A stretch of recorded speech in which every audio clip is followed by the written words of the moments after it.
Cream আপা তার মেয়ে জিমকে অনেক অত্যাচার করছে, যা আপনারা ভিডিওর প্রথমেই দেখতে পেরেছেন। তার মেয়েকে ফুলের ঝাড়ু দিয়ে মারার জন্য চেষ্টা করছিল, অনেক ভয় দেখায় মেয়েটাকে।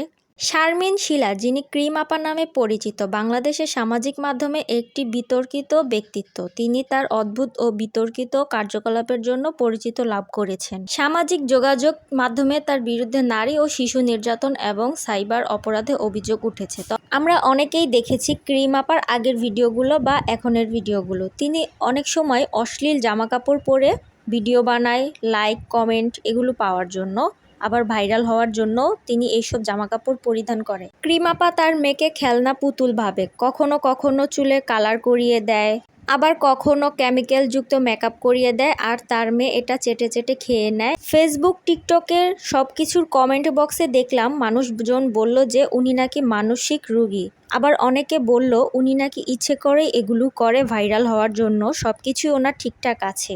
জিমকে কাঁচা ঘুম থেকে টেনে উঠিয়ে তারপর ভিডিও করে। আপনারা অনেকগুলো ফটোর মধ্যে দেখবেন যে মেয়েটা ঘুমে পড়ে যাচ্ছে। কবে যে এই মেয়েটা এই অত্যাচারী মহিলার হাত থেকে মুক্তি পাবে?